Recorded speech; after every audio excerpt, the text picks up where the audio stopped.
ठीक है। तो स्टूडेंट पिछले वीडियो में मैंने इसी चैप्टर के 3-4 क्वेश्चंस लिए थे जिसको हमने सॉल्व किया था।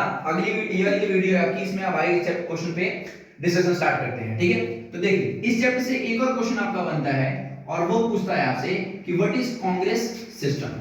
ठीक है, यानी कि आप कांग्रेस व्यवस्था से क्या समझते हैं। ये जो क्वेश्चन है आपका ये 2 नंबर में आ सकता है और आपको पता होगा कि इस बार का जो बच्चों का सीबीएसई 12th के जो बोर्ड के बच्चों का पेपर है उसमें 2 मार्क्स के और 4 मार्क्स के पेपर क्वेश्चन आने वाले हैं। टोटल जो आपका पेपर है वो कितने का होने वाला है, 40 मार्क्स का होने वाला है। ठीक है, इसीलिए 2-2 मार्क्स के और 4-4 मार्क्स के क्वेश्चन पे आपको ज्यादा ध्यान देने की जरूरत है। तो चलिए स्टार्ट करते हैं। इस चैप्टर का 2 मार्क्स का जो क्वेश्चन बनता है आपका कि कांग्रेस व्यवस्था से आप क्या समझते हैं। ठीक है, तो देखिए आपको सभी को पता होगा कि जो स्टार्टिंग के 3 जनरल इलेक्शंस हुए थे उसमें एक ही पार्टी का डोमिनेंस देखा गया था, जो की पार्टी थी आपकी इंडियन नेशनल कांग्रेस यानी कि भारतीय राष्ट्रीय कांग्रेस। ठीक है, और 3 जनरल इलेक्शन जो आपके हुए थे वो 1952, 57 और 62 के समय में हुए थे और तीनों में केवल कांग्रेस पार्टी जीत रही थी। ठीक है, और इसमें क्या था कि कांग्रेस पार्टी ही रूलिंग पार्टी थी। कौन सी पार्टी थी, रूलिंग, और साथ ही साथ ऑपोजिशंस भी वही थी। समझ गए कहने का मतलब। तो 1952, 57 और 62 का जो आपका एरा चला था कांग्रेस पार्टी का डोमिनेंस का, जिसमें वो रूलिंग भी कर रही थी, ऑपोजिशन में भी वही बैठती थी। ठीक है, उसी एरा को क्या कहा जाता है, कांग्रेस व्यवस्था कहा जाता है। ठीक है, तो 2 नंबर का आपसे ये क्वेश्चन पूछेगा केवल और केवल। तो आपको बस इसमें ये बताना पड़ेगा कि 52, 57, 62 के आम चुनाव में कांग्रेस पार्टी को बहुमत मिला था और उसमें ये पार्टी रूलिंग भी थी और विपक्ष में भी बैठी हुई थी, और इसी समय को या फिर इसी काल को क्या बोलते हैं, कांग्रेस व्यवस्था बोलते हैं। ठीक है, चलिए फिर अगले क्वेश्चन पे आते हैं। अगला क्वेश्चन है आपका कि 1960 के दशक को खतरनाक दशक क्यों कहा जाता है। एक क्वेश्चन आपसे ये पूछता है, ये भी आपके 2 मार्क्स में आ जाएगा इस चैप्टर से आता है तो ये। ठीक है, और पहले आपको मैं बता दूं कि दशक कहते हैं किसको है, तो दशक जो आपका होता है 10 सालों को कहा जाता है। और यहाँ पर क्वेश्चन है कि 1960 के दशक को भारतीय राजनीति में खतरनाक दशक क्यों कहा जाता है। ठीक है, यानी कि ये पूछ रहा है 1960 से लेकर के 70 तक का समय भारतीय राजनीति के लिए, भारतीय इतिहास के लिए खतरनाक क्यों रहा, वो पूछेगा आपसे। 2 नंबर पूछेगा, ये नॉर्मल से क्वेश्चन है। तो देखिए इस समय क्या था कि भारत में गरीबी थी, बहुत ज्यादा गरीबी जिसको हम संभाल नहीं सकते थे। खाद्यान्न संकट भी इसी समय आ रखा था। ठीक है, और तीसरा था आपका भारत में फैली असमानता। ठीक है, ये तो होगा कुछ छोटे टॉपिक्स जिसकी वजह से खतरनाक कहा गया। मेजर टॉपिक्स पे आते हैं। देखिए जो भारत के पहले प्रधानमंत्री थे नेहरू, इनकी मृत्यु हो गई थी। जो दूसरे प्रधानमंत्री बने जिनका नाम है लाल बहादुर शास्त्री, इनकी भी मृत्यु इसी दशक में हुई है। ये कब, नेहरू जी की मृत्यु हुई थी 1964 के समय में और शास्त्री जी की मृत्यु हुई थी 1966 के समय में। समझ गए। तो भारत के 2 प्रधानमंत्रियों की मृत्यु, भारत में गरीबी, भारत में खाद्यान्न संकट, भारत के लोगों के बीच में फैली हुई असमानता, इसके साथ साथ भारत को 2 युद्ध भी झेलने पड़े थे। एक हो गया था आपका 1965 का इंडिया वर्सेस पाक यानी कि पाकिस्तान, और एक युद्ध हुआ था आपका 1962 में इंडिया वर्सेस चाइना। समझ गए। अब खुद ही सोचिए कि एक ऐसा काल 1960 से लेकर 70 तक की मैं बात करता हूं और इतनी सारी चीजें हुई हो, गरीबी हो, खाद्यान्न संकट हो, असमानता हो, 2 युद्ध झेले आपने, 2 भारत के प्रधानमंत्रियों की मौत हो गई इस बीच में, तो ये बहुत ज्यादा एक तरीके से डेंजरस में आ जाएगा आपका। तो वही ये क्वेश्चन पूछा गया था कि खतरनाक दशक किसे कहा जाता है। तो समझ गए आप। चलिए अगले क्वेश्चन पर आते हैं। इसी से एक और क्वेश्चन बनेगा आपका कि जो राजनीतिक भूकंप है वो किसको और कब कहा जाता है। ठीक है, एक क्वेश्चन पूछेगा आपसे इसी चैप्टर से, 2 नंबर का पूछ सकता है कि राजनीतिक भूकंप किसे कहते हैं। राजनीतिक भूकंप, देखिए मैंने आपको बताया है कि जो प्रथम 3 जनरल इलेक्शन हुए थे 1952, 1957 और 1962, ज्यादातर मैं इन्हीं तीनों का जिक्र करता हूं, कभी मैं चौथे के ऊपर नहीं है। चौथे पर अब आता हूं मैं। तो देखिए जब भारत में पहली बार नहीं चौथी बार 1967 में जो आम चुनाव कराए जा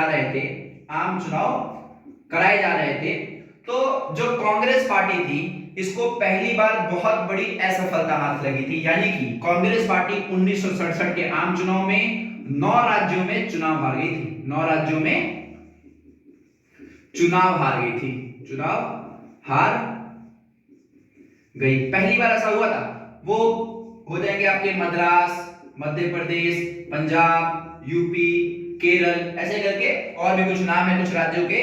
और इन सभी राज्यों में यानी कि 9 राज्यों में कांग्रेस पार्टी क्या हुई थी, चुनाव हार गई थी। ठीक है, और इसीलिए इसको राजनीतिक भूकंप की संज्ञा दी जाती है। समझ गए? तो 1967 का आम चुनाव, और उस आम चुनाव में कांग्रेस पार्टी पहली बार 9 राज्यों में चुनाव हार जाती है, और इसीलिए इस समय को राजनीतिक भूकंप कहा जाता है। ठीक है, तो 2 नंबर का एक ये क्वेश्चन भी आपका इस चैप्टर से आ सकता है। चलिए अगले क्वेश्चन पे आते हैं।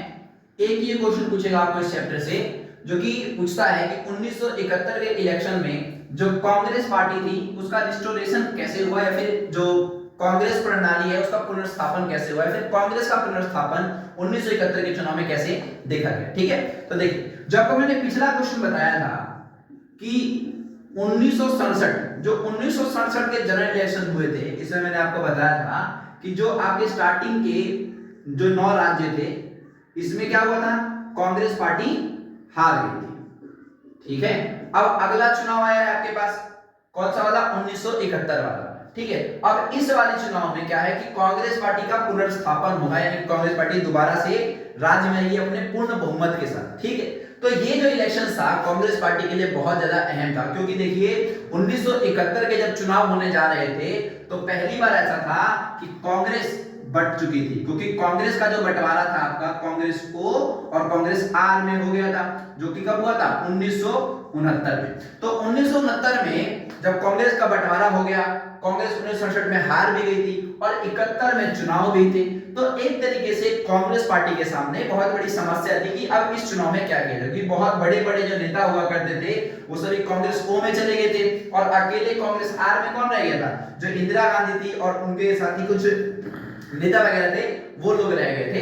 ठीक है, तो 71 के चुनाव में कांग्रेस पार्टी का पुनर्स्थापन कैसे होगा अब हमें वो बताना है। ठीक है, तो इसके लिए पुनर्स्थापन के लिए क्या किया, इंदिरा गांधी के जरिए एक नारा बड़ा फेमस हुआ जिसको बोला जाता है गरीबी हटाओ। ठीक है, उस समय इंदिरा गांधी ने गरीबी हटाओ का एक नारा दिया। इसके साथ ही प्रीवी पर्स, क्या बोलेंगे, प्रीवी पर्स। प्रीवी पर्स क्या है, तो प्रीवी पर्स का मतलब होता है कि जब भारत के राजा रजवाड़े जो हुआ करते थे पहले के समय में, उनको भारत की सरकार की तरफ से भत्ता मिला करता था। ठीक है, और उसी भत्ते को हम कहते थे प्रीवी पर्स। ठीक है, तो इंदिरा गांधी ने कहा कि हम इसकी समाप्ति करेंगे, गरीबी को हटाएंगे। इसके साथ साथ इसी समय की बात है 14 बैंकों का राष्ट्रीयकरण किया गया, यानी कि 14 बैंकों का क्या था, नेशनलाइज किया गया था। ठीक है, और इसके साथ ही 10 सूत्री कार्यक्रम चलाए गए थे इंदिरा गांधी के जरिए। 10 सूत्री कार्यक्रम में एग्जांपल के रूप में जैसे कि मान लीजिए लैंड रिफॉर्म, यानी कि भूमि सुधार की मैं बात कर रहा हूं। ऐसे कुछ तमाम चीजें चलाई गई थी, कार्यक्रम चलाए गए थे, और इन सभी का फायदा जो है सीधा सीधा किसको मिल गया, कांग्रेस पार्टी को मिल गया। और इस पार्टी में देखिए हुआ क्या था, जब ये इलेक्शन होने को गए तो कांग्रेस को छोड़ करके जितनी भी विपक्ष की पार्टियां थी, जो नॉन कम्युनिस्ट पार्टीज थी और जितने विपक्षी दल थे, वो सभी एकजुट हो गए, और एकजुट होने के बाद उन सभी ने अपना एक अलायंस बनाया जिसको ग्रैंड अलायंस कहा गया।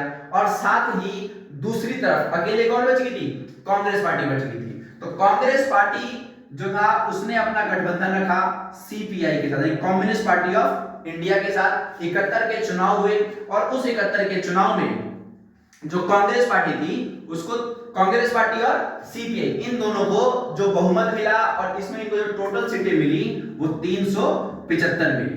और बाकी जो मैंने आपको बताया ग्रैंड अलायंस, इनको केवल और केवल 40 के आसपास में सीटें मिली। तो इस तरीके से 1971 के चुनाव में कांग्रेस पार्टी का पुनर्स्थापन हो गया। ठीक है, तो मिलते हैं फिर अगली वीडियो में।